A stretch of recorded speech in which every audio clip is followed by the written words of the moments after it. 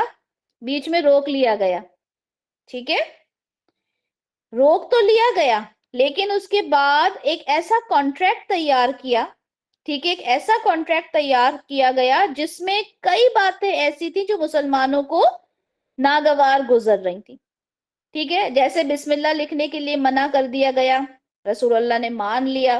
رسول اللہ لکھنے کے لیے منع کر دیا گیا، رسول اللہ نے مان لیا، ٹھیک ہے۔ اسی طرح سے ایک صحابی تھے جو مسلمان ہو کر آئے تھے، ٹھیک ہے، اور اس اگریمنٹ میں یہ لکھا جانا تھا کہ اگر کوئی مکہ سے مسلمان ہو کر آئے گا تو ہم اسے واپس لے جائیں گے اپنے ساتھ، ٹھیک ہے، یاد ہوگا آپ لوگوں کو ابو جندل رضی اللہ عنہ کا یہ واقعہ ہے، ٹھیک ہے۔ تو یہ جب ساری باتیں ہوئیں تو صحابہ کو بڑا مشکل گزرا۔ یہ واقعہ میں یہاں پر آپ کو کیوں بتا رہی ہوں کہ آپ دیکھیں کس طرح سے صحابہ رسول اللہ کی بات کو مانتے تھے۔ اب ایک انسان آیا ہے کہ میں مسلمان ہو گیا ہوں، اگر میں واپس جاؤں گا تو یہ مجھے پریشان کریں گے، مجھے آپ اپنے ساتھ رکھ لیں، لیکن رسول اللہ نہیں رکھ پائے، حالانکہ ابھی وہ اگریمنٹ سائن نہیں ہوا تھا، اس کے باوجود بھی وہ اس میں کچھ نہیں کر پائے، کیونکہ رسول اللہ جانتے تھے کہ صلح حدیبیہ کا جو رزلٹ نکلے گا اللہ کی طرف سے ان کو پتا چل گئی تھی باتیں، ہے نا، بتا دیا گیا تھا نا اللہ کی طرف سے کہ صلح حدیبیہ کے بعد کیا کچھ ہونا ہے۔ رسول اللہ غیب کا علم نہیں جانتے تھے، یہ میں ہر بار آپ کو یہ بات بتاتی ہوں، ٹھیک ہے، لیکن جو باتیں اللہ کی طرف سے انہیں بتا دی جاتی تھی وہ ظاہر سی باتیں انہیں پتا تھی۔ اب جب یہ سارا کچھ ہوا اور ایگریمنٹ تیار ہوا، اور حالانکہ ان کو عمرہ کرنے بھی نہیں دیا گیا، ان کو واپس جانا پڑا، یہ باتیں صحابہ سے ان کو برداشت ہی نہیں ہو رہی تھی کہ اب تو ہم تعداد میں بھی زیادہ ہیں، قوت میں بھی زیادہ ہیں، آپ کے ساتھ اگر کبھی کوئی ایسی چیز ہو کہ آپ بالکل اس کام کو کرنے کے لیے تیار ہیں، آپ کے اندر وہ طاقت بھی ہے، سچویشنز بھی آپ کو الاؤ کر رہی ہیں، اور آپ کو کوئی آ کے کہہ دے کہ نہیں بیٹا تم یہ کام نہیں کر سکتی، بیٹھ جاؤ چپ چاپ، کیسا لگے گا آپ کو؟ آپ نہیں مانو گے اس بات کو کہ نہیں میں تو یہ کام کرنے کے لیے بالکل تیار ہوں، ٹھیک ہے، سچویشنز بھی مجھے الاؤ کر رہی ہیں، میری جو جسمانی طاقت ہے وہ بھی مجھے الاؤ کرتی ہے، میں کیوں نہ کروں؟ آپ کو بہت برا لگے گا، ہو سکتا ہے کہ آپ نہ مانو سامنے والے کی بات کو۔ یہاں پر جب صحابہ کو یہ بات پتا چلی تو حضرت عمر رضی اللہ عنہ ان کو بڑا مطلب سمجھ میں ہی نہیں آیا کہ کیا کروں، غصے کے تو تیز تھے ہی وہ۔ رسول اللہ صلی اللہ علیہ وسلم کے پاس گئے اور ان سے کہا کہ یہ بتائیں کہ مطلب یہ سب آپ نے کیوں ایسا کیا؟ کیا آپ اللہ کے رسول نہیں ہیں؟ کیا ہم حق پر نہیں ہیں؟ ٹھیک ہے، کیا آپ نے کہا نہیں تھا کہ ہم لوگ طواف کریں گے؟ رسول اللہ نے کہا کہ ہاں ہم کریں گے، ساری باتیں صحیح ہیں، اگلے سال کریں گے، ٹھیک ہے، کہہ کے سمجھا دیا۔ حضرت ابو بکر رضی اللہ عنہ کے پاس گئے، ان سے ساری باتیں کی، انہوں نے بھی کہا کہ دیکھو کریں گے انشاءاللہ، اللہ کا حکم ہوگا جب کریں گے، ان کو بھی سمجھا دیا۔ حالانکہ حضرت عمر رضی اللہ عنہ اس بات کے لیے ہمیشہ ملامت کرتے تھے، ٹھیک ہے، کہ مجھ سے غلطی ہو گئی کہ میں نے اس طرح کے سوال رسول اللہ سے کیے تھے۔ اب جب یہ ساری باتیں ہوئیں تو رسول اللہ صلی اللہ علیہ وسلم نے کہا کہ بھائی اب ایک کام کریں کہ جو لوگ اپنے ساتھ جانور لے کر آئے تھے وہ ان کی قربانی کر لیں اور سر کو منڈوا لیں۔ اب صحابہ اٹھنے کو تیار ہی نہیں ہو رہے، مطلب ایسے ہو گئے تھے جیسے ان میں جان ہی نہیں، ایک اتنا بڑا کام کرنے آئے ہیں، عمرہ کرنے آئے ہیں، اور بالکل مکہ کی سرحد پہ روک دیا گیا کہ عمرہ نہیں کر سکتے، برداشت ہی نہیں کر پا رہے تھے صحابہ، کوئی اٹھنے کو تیار نہیں، کوئی سمجھ نہیں پا رہا تھا کہ ہم کیسے کریں۔ تو حضرت ام سلمہ رضی اللہ عنہا نے رسول اللہ سے کہا کہ آپ ایک کام کریں، آپ جائیں ٹھیک ہے، آپ جانور قربان بھی کریں اور آپ اپنے جو بال ہیں وہ بھی منڈوا لیں۔ اب جب صحابہ تھے، جب انہوں نے دیکھا کہ رسول اللہ نے قربانی بھی کی، بال بھی منڈوا لیے، تو کیا ہوا تھا؟ سارے صحابہ آئے اور انہوں نے دھیرے دھیرے اپنے بال بھی منڈوائے اور پھر کیا کیا؟ قربانی بھی کی، ہے نا؟ حالانکہ ان کا بالکل دل نہیں تھا اس بات کے لیے، وہ تیار ہی نہیں ہو رہے تھے کہ ہم کیوں واپس چلے جائیں، لیکن رسول اللہ کی بات کو ماننا ان کے لیے ایسا تھا کہ بس جو رسول اللہ نے کہہ دیا ہم نے وہ کرنا ہے۔ اس وجہ سے میں یہ یہاں پہ صلح حدیبیہ والا جو واقعہ تھا وہ لے کر آئی ہوں کہ کس طرح سے رسول اللہ کی بات کو مانا صحابہ نے۔ ٹھیک ہے، وہی بات ہے نا کہ رسول اللہ تعالیٰ نے کیا کہا کہ ہر بات میں اگر رسول اللہ تمہاری بات کو مان لیں تو کیا ہو؟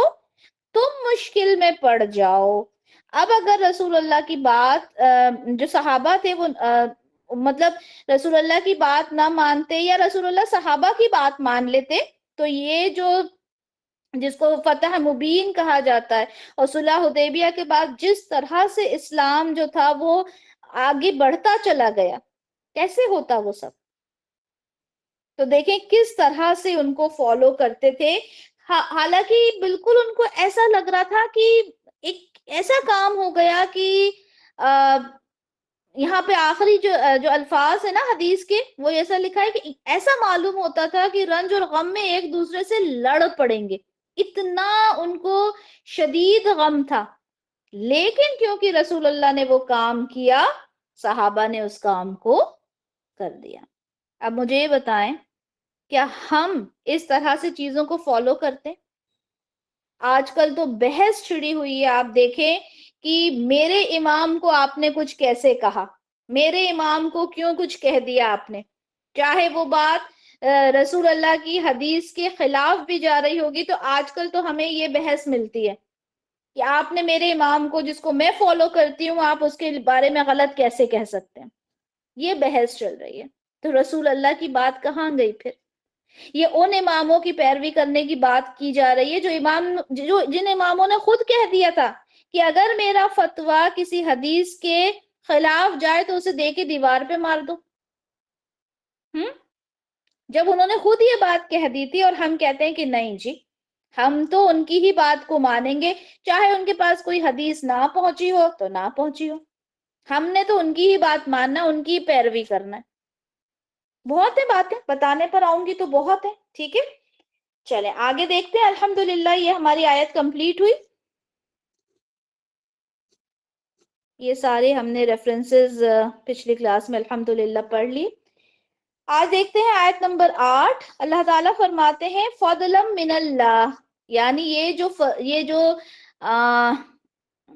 جو ایمان کی باتیں ہو رہی ہیں نا کہ اللہ تعالیٰ نے مزین کر دیا تمہارے دلوں میں اور ایمان کو پسند کر لیا اور یہ ساری بری چیزوں سے تمہیں دور کر دیا، یہ کیا ہے؟ یہ فضل ہے اللہ کی طرف سے، والنعمہ اور نعمت ہے اللہ کی طرف سے، واللہ علیم حکیم، اور اللہ تعالیٰ بہت جاننے والا، بہت حکمت والا ہے۔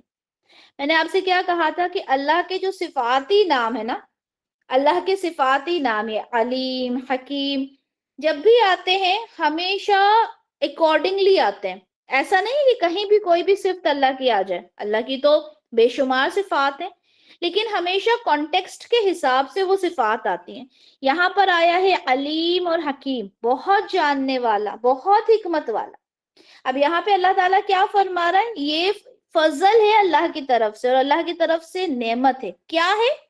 کہ اللہ تعالیٰ نے ایمان کو محبوب بنا دیا ان کے لیے اور ان کے دلوں پر اسے مزین کر دیا اور برائیوں سے ان کو دور کر دیا۔ اب مجھے یہ بتائیں کہ آج کے انسان کے لیے، یہ تو صحابہ کے لیے تھا کہ رشد اللہ کا فضل ہے، نعمت ہے، ایمان ہے، ٹھیک ہے، فہم اور سمجھ ہے، یہ اللہ کا فضل اور نعمت ہے۔ آج کے انسان کے لیے ہم جب نعمت کی بات کرتے ہیں تو ہم کیا کرتے ہیں؟ جب ہم کہتے ہیں نا ارے اللہ کا بہت بڑا فضل ہے اس کے اوپر، تو ہم کیا دیکھ کر بولتے ہیں؟ اس کا بڑا سارا گھر ہو، بچے اچھی جگہ پہ لگے ہوں، بالکل گاڑی بنگلہ دولت پیسہ، یہ دیکھ کے ہمارے منہ سے نکلتا ہے نا، ارے اللہ کا بڑا فضل ہے اس کے اوپر، تو ہے نا، اللہ کی بڑی نعمتیں ہیں اس کے اوپر۔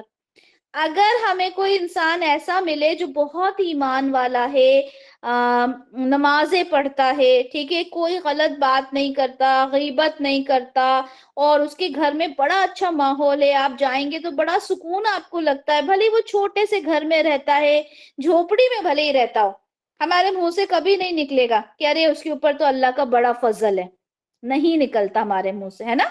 ہماری نظر میں تو اس کا جو اوپری چیزیں نظر آتی ہیں نا، ہاں بہت غریب ہے بیچارہ، نا، یہ چیزیں نکلتی ہیں منہ سے۔ تو اب آپ دیکھیں کہ صحابہ کے لیے اللہ تعالیٰ نے کیا کہا، یہ فضل ہے اللہ کی طرف سے اور نعمت ہے، تو صحابہ کے لیے وہی چیزیں فضل اور نعمت تھی جو اللہ نے یہاں بیان کر دی۔ لیکن ہم کیا ہیں، ہم تو ہمارا جو یہ کہیں کہ جو ایک ہوتا ہے نا ناپنے کا ایک طریقہ ہوتا ہے چیز کو، ٹھیک ہے، تو ہمارے لیے اللہ کی فضل اور نعمت کو جو اس کا جو میجرمنٹ کا طریقہ ہے وہ کیا ہے کہ وہ فائنینشلی کیسا ہے، ٹھیک ہے۔ تو اللہ تعالیٰ کیا ہے، اللہ تعالیٰ خوب علم رکھنے والا ہے اور حکمت والا ہے۔ کس چیز میں ہے، اللہ تعالیٰ کو یہ معلوم ہے کہ کس کو اللہ تعالیٰ نے یہ ہدایت دینی ہے، ٹھیک ہے۔ اللہ تعالیٰ اپنے فیصلے میں بہت حکیم ہے، یعنی اس کو کوئی چیلنج نہیں کر سکتا، بہت مضبوط ہے اپنے فیصلے میں۔ اللہ جانتا ہے کہ اس کے دل میں واقعی تڑپ ہے اس رشد کو پانے کی، ٹھیک ہے۔ تو جو آپ کا دل ہے اس کے اندر ایمان ہو، برائیوں سے آپ نفرت کرتے ہو، کراہت محسوس کرتے ہو، تو کیا ہوگا، ہدایت خود بخود آپ کے دل میں آ جائے گی۔ لیکن آج کیا ہو رہا ہے، ہم نے بے حیائی کو، فحاشی کو یہ اپنا سٹیٹس سمبل بنا لیا۔ آج کا ایک ٹرینڈ دیکھتے ہیں، آپ نے دیکھا ہوگا آج کل بڑا ایک ٹرینڈ ہی کہوں گی، ٹرینڈ چلا ہوا ہے، خیر اللہ تعالیٰ مجھے بھی صحیح راستے پر چلنے کی توفیق عنایت فرمائے، اور آپ سب کو بھی۔ کعبہ شریف کے سامنے